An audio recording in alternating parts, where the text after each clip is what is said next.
So yesterday I was talking with a couple that I'm working with, and trigger points came up as part of the conversation. And when I'm working with a couple, I find it so important to look at what are your trigger points, because what happens in arguments and patterns, repetition of conversations, debates, whatever you want to call it, is that what's happening is that we're reacting to each other's triggers. We're being triggered, and then we go into the attack defense loop. And when you can, from a calm place, talk about, well, what are my triggers? What triggers the wound inside of me, the hurt, the pain? What does it look like when I am triggered? How do I react? What do I feel? How do I speak? Like, what's the pattern, right? You're looking for the pattern. And then the invitation is, once that's brought into conscious awareness, when you're in a trigger or you observe that your partner is triggered, don't stay on the surface, right? Triggers and the argument that we have with triggers is just staying on, it's skin deep.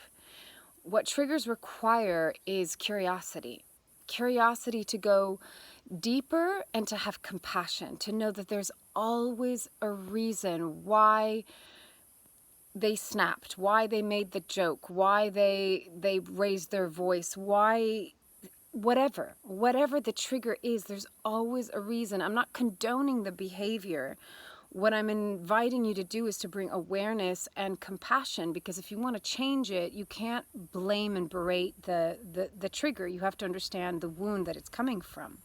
So once you understand like what the underlying fear, anxiety, overwhelm, even just sometimes awkwardness, some people react in kind of a knee-jerk reaction because they feel awkward.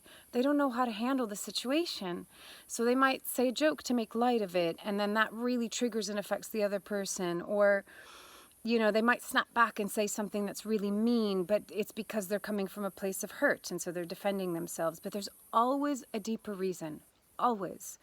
So the invitation is, when you come up against either your trigger or your partner's trigger, be curious and be compassionate. Understand, where is this coming from? How is this person scared, overwhelmed, hurting in this moment? And then that can open up a different dialogue. And at the very least, it's just creating a broader state of awareness. And when we're in a state of awareness, we can consciously choose to make a different choice and respond rather than react.